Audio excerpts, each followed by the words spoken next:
Hammaga salom. Yana sizlar bilan usta bola. Xo'sh, men sizlarga bugun o'rgatmoqchi bo'lgan narsam nima?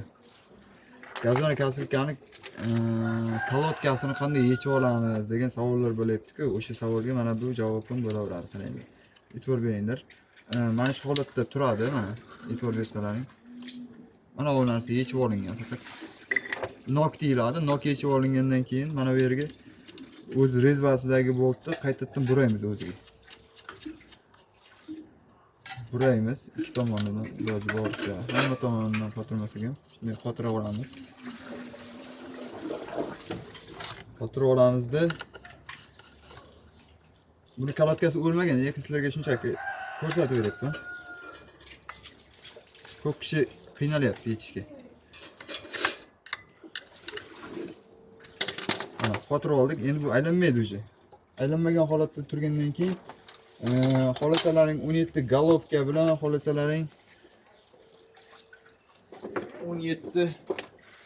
17 prostoy bilan bu tomonga yechiladi. Mana shu holatda yechiladi. Mana yechiladi, qaranglar, e'tibor beringlar. Mana yechildi. Mana yechildi. Yana qaytarib qotirib qo'yaverasiz yana.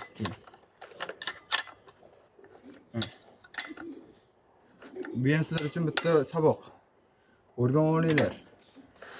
Xuddi shunday qilib o'rtasidagi gaykani ham yechib olib turib, keyin bu korpuslarni yechib magnit sug'urib olish jarayonini ko'rsatganman. Magnit sug'urib olsalaringiz ham bo'ladi.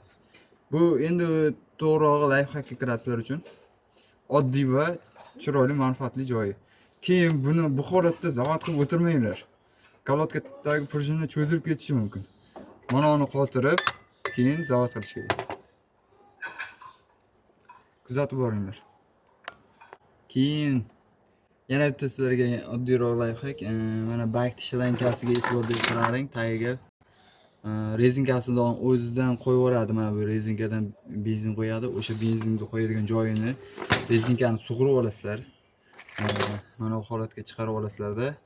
Bunga puvalenta bor-ku, suvlarniki. Mana bu narsa.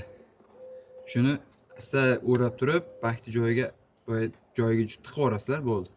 O'shanda sal benzin mana o'sha lankani atrofidan oqayotgani to'xtaydi. Mana o'sha lankasi agar mana bunday kirib chiqib qolgan bo'lsa, bundan oqayotganini faqat shlankani yo bu yoqqa tortib qo'yinglar yoki teparoqqa tortib qo'yinglar. Salgina. Qayilib ham toza qayilib qolmasin bu yutib. Iloji boricha. Mana benzinnikini ham salgina tortib, mana yerdan kesib yana ulab nariga yoqqa tiqib qo'ysalang bo'ladi. O'shanda ham benzin oqish bundagilar kamayadi, bakni o'zidagilar. Ko'p kishi shundan ham mana qiladi. Shuni hisobiga ham bak almashtiradi. Bu ham sizlarga oddiygina lifehackcha. Ma'lumotlar uchun o'zlaring bilasizlar nima qilishdi. Obunachi qo'shilishda davom etinglar. Kuzatib borayotganlar hammalaring iloji boricha podpiska bo'lib qo'yinglar, podpiska tugmasini bosib qo'yish qiyin emas-ku. Sizlar qancha ko'p bo'lsalaring, men shuncha sizlarga qiziqqan holatda o'zim video qo'yaveraman. Hamma ma'lumotlarni berishga harakat qilaman. O't o'rgich, benzapila, dori sepgich, gazona kasilka, endi yer haydagi ishlarni hammasini obzorini qilib borishga harakat qilaman.